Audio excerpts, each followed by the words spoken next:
13 जुलाई सन 2025 से लेकर के 28 नवंबर सन 2025 तक। वास्तव में सच कहा जाए तो इस समय पर इस ब्रह्मांड में शनिदेव एक ऑडिटर के रूप में काम करेंगे।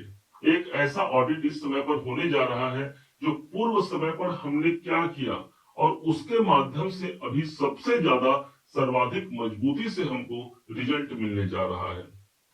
यदि आपने अपने आंसुओं को छिपाकर इस संसार के सामने आपने अपने मुस्कुराहट को पेश किया है तो यकीन जानिए ये समय सिर्फ और सिर्फ आपका होगा। कर्म प्रधान विश्व रचि राखा, जो जस करे सो तस फल चाखा। ये शनि वक्री अवस्था पर आकर के उनको बुरा परिणाम देंगे जिन्होंने गलत कर्म किया है अपने जीवन में, जिन्होंने सत कर्म किया है, जिन्होंने अपने कर्तव्यों को जिया है, उनके साथ न्याय होगा और ये कर्मों का न्याय होगा और इसी का आधिपत्य प्राप्त है शनिदेव को।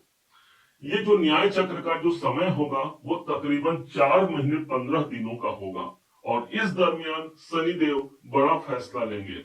यही वो समय होगा जिस समय पर शनिदेव के अंदर चेष्टा बल की वृद्धि हो जाएगी और यही वो समय होगा जहां पर 3 गुना वृद्धि के साथ कर्मों की पुनरावृत्ति इस समय पर सबसे ज्यादा प्रभावी रहेगी।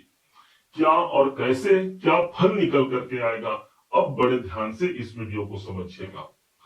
29 मार्च 2025 का वो दिन था जिस दिन शनिदेव कुंभ राशि को छोड़ करके आपके अपने मीन राशि पर ही इन्होंने अपना गोचर रखा था।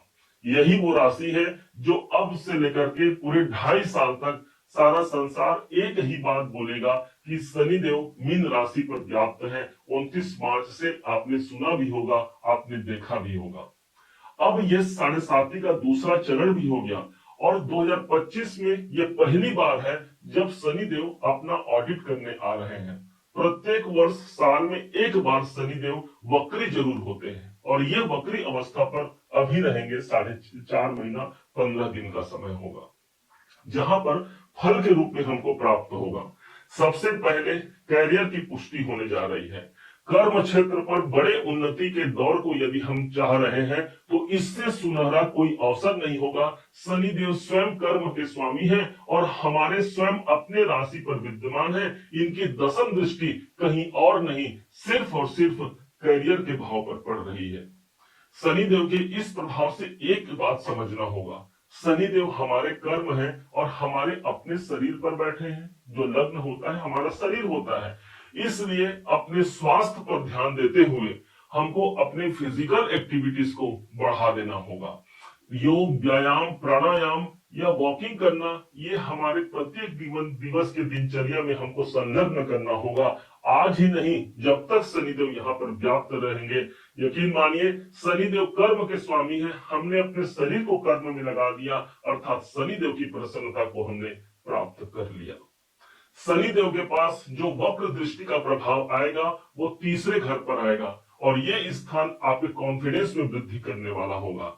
यदि अभी तक हम किसी कार्य को करते रहे, निरस्ता छाई रही, कोई रस नहीं आ रहा था, हाथ टाइट थी धन संबंधी कार्य के लिए, तो यहाँ पर एक पराक्रम, एक कॉन्फिडेंस की हमको वृद्धि होने वाली है। एक उत्साह हमारा बढ़ने जा रहा है जिसके माध्यम से जो हमारा लक्ष्य है हम उस लक्ष्य तक पहुंच पाएंगे।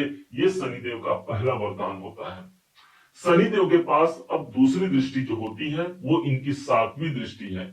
7वीं दृष्टि को सम दृष्टि माना गया है और इस समय पर वक्र अवस्था पर आकर के जब ये 7वीं दृष्टि प्रदान करेंगे सप्तम भाव को, तो जिनके विवाह इत्यादि संबंध पूर्ण नहीं हो रहे हैं तो शनिदेव के प्रभाव से वो संबंध कायम हो सकते हैं।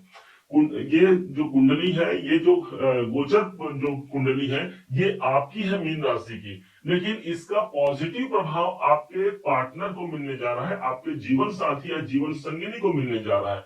क्यों? क्योंकि शनि की दृष्टि 7वीं पड़ रही सप्तम भाव पर, जो कि आपके पार्टनर का होता है। शनि कर्म है, अर्थात उनके कैरियर के लिए भी एक अनुकूल वातावरण देखने को मिलेगा। आपके अपने लिए बिजनेस इत्यादि में यदि आप व्यापार में संलग्न हैं, नए क्लाइंट की प्राप्ति हो सकती है।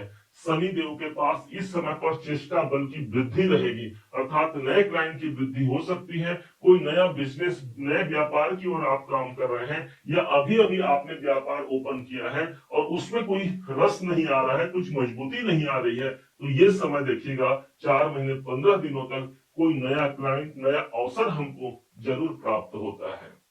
यही नहीं, शनि के पास जो अंतिम दृष्टि है और वो है इनकी 10वीं दृष्टि।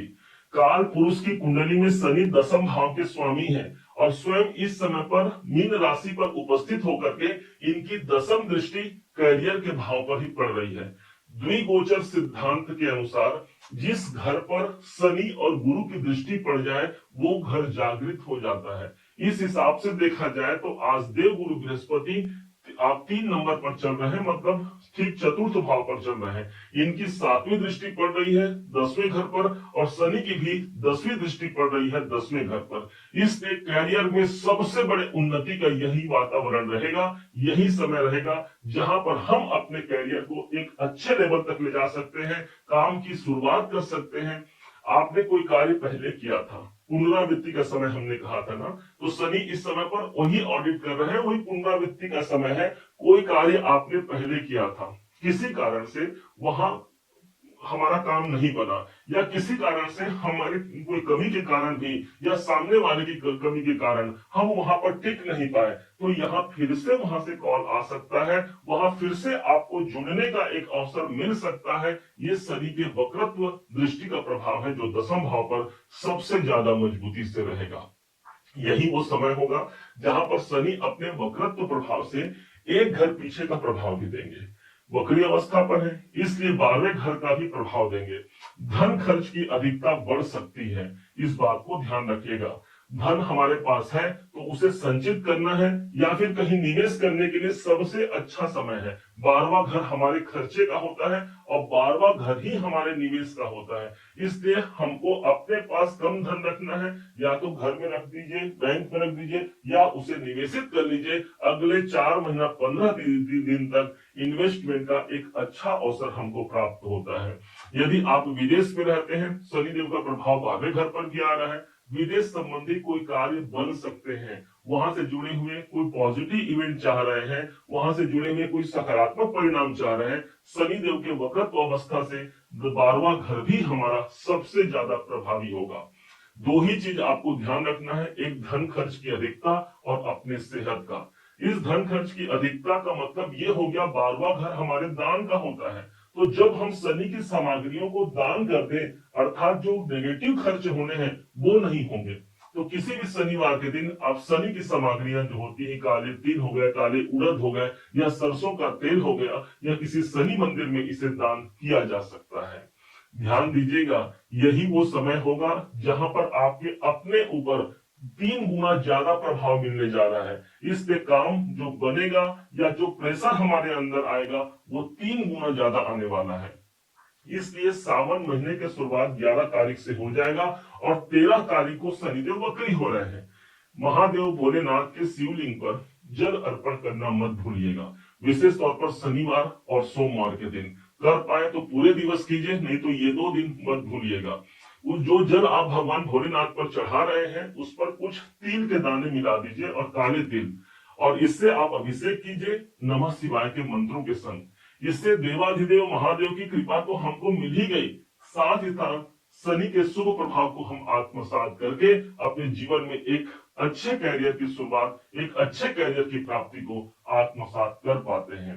यही वो शनिदेव है जिन्होंने भगवान शंकर जी से अपना गुरु दीक्षा लिया हुआ है। इसलिए भगवान भोलेनाथ की कृपा जरूर लीजिएगा और इस शनि के वक्रत्व अवस्था में अपने कैरियर को, अपने मेहनत को बढ़ाते हुए इसके शुभ परिणाम को जरूर आत्मसात जरूर करेंगे।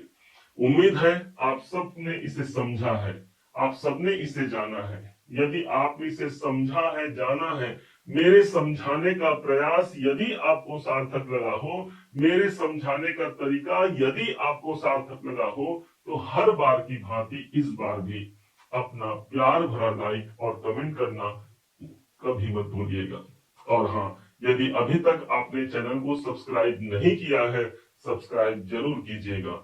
पुनः एक बार फिर आप सभी का दिवस बहुत मंगलमय हो, इन्हीं शुभकामनाओं के साथ। जय श्री राम।